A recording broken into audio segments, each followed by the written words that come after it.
Hello, long-lost cousins from other worlds. I am the Comics Kid 2099 here to talk about the two-part Superman the Animated Series episode Little Girl Lost. If you haven't seen this episode, go do so before I spoil everything starting now. Superman is following the path of his ship that took him to Earth back to where it launched, where he receives a distress signal from Argo, Krypton's sister planet. Everything is dead on Argo except for one teenage girl, Kara, who was put in stasis around the time that Krypton exploded. Superman brings her back to Earth where she lives on the Kent farm, and she's restless, so she goes to Metropolis to bust the new version of Intergang. Meanwhile, Jimmy Olsen wants Perry to treat him like a real reporter, so when Lois won't follow Jimmy's hunch about Intergang, he teams up with Kara, not knowing who she is, and they discover Granny Goodness, one of Darkseid's lieutenants. It turns out Granny was building a super magnet that would attract a meteor to Earth, which would technically be a natural disaster and would not affect Darkseid's treaty with Highfather and New Genesis. Supergirl and Superman destroy the magnet and the meteor and save the day. Cue credits. So one of my biggest complaints about the previous episode, the two-part Apocalypse Now,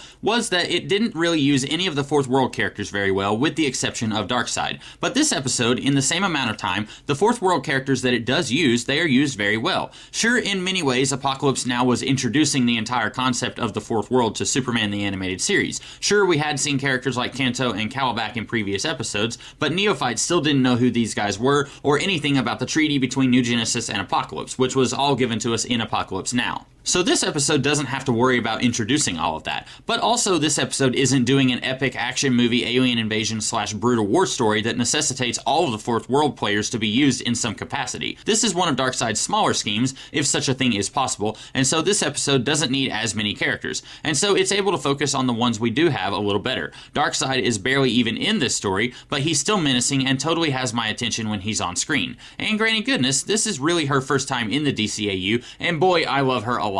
Ed Asner is genius casting for Granny, so I'm assuming that was Andrea Romano who thought of that. I would like to just say thank you for that. It doesn't take much to get Granny's weird, creepy personality just perfect, and this episode does it with gusto. She sort of has a motherly approach to her minions, but it's also abusive and very sick. It's an unusual balance to strike, and this episode pulls it off. The Furies, they're not spotlit as much as Darkseid or Granny, but they're not as important in the hierarchy of the Fourth World, so they don't need as much screen time. They're visually set apart from the other characters in the episode, which is important when you have several characters and you don't have enough time to give them all unique personalities. I will say it is a little unusual to get yet another two-part Apocalypse episode right after Apocalypse Now. You don't see that much in this series. Get a big Brainiac episode and then follow it with another big Brainiac episode. But I do love the Fourth World concepts and characters, and since we don't get a whole lot of that in this series before Apocalypse Now, I'm okay with following that episode with another Fourth World adventure. And of course I'm burying the lead here, as this is the introduction of Supergirl in the DC Animated Universe. Purists might complain that Supergirl isn't actually from Krypton here, but in the special features of the DVD box set, the producers explained that the higher-ups at DC were really strict that Superman had to be the last survivor of Krypton at the time that this episode was being made. So if they wanted to do Supergirl, then they had to find ways to make her as Kryptonian as possible without her actually being from the planet Krypton itself.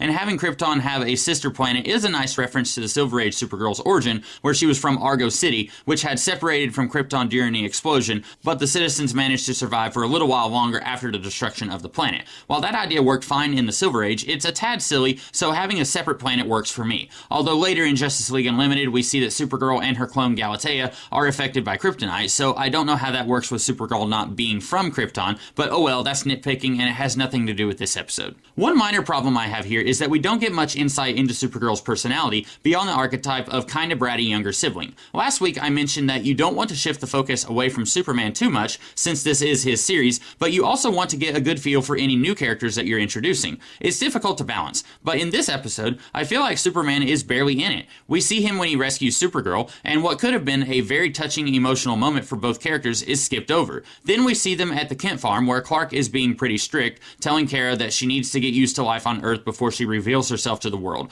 Then we pretty much spend the rest of the two-parter focused on Kara. We see Superman being tortured a little bit, and then he and Kara work together to save the day. But we don't get to spend all that much time with Superman. So you would think, since this is a Superman light episode, that we would spend a whole whole lot of screen time getting to know Kara, right? Well, I guess. I mean, we do spend time with her here, but I don't feel like I know her very well. Again, beyond the archetype of bratty younger sibling. And I don't mean bratty like throwing temper tantrums and screaming till she gets what she wants. She's more rebellious and mildly annoying. Clark is very strict when he's telling her to stay on the farm and not use her powers, sure, but for a good reason. He's lost everyone and everything from his planet except for the evil Kryptonian internet that allowed everyone else to die. So the closest thing to someone from his planet, he doesn't want her to die because she does something reckless. So while I can see from Kara's perspective that Clark is being really harsh and buzzing her vibe, or whatever the young folks are calling it these days, he's doing it for a good reason. So when Kara continues to deliberately disobey him and cause more problems for him, like destroying the magnet that could have very easily saved the planet, well, it's hard for me to come up with any other adjectives for her besides annoying. And I don't want to dislike this character. I've recently, like very recently, found that I like at least some versions of the character of Supergirl. So I'd really like for this series to give me a version that I can get behind. But right now, for a two-parter, this episode isn't giving me a whole lot. And I'd even be okay with rebellious and energetic being core parts of her character, as long as they give me some other parts of her character so that she feels like an actual character and not just an archetype that we've seen before.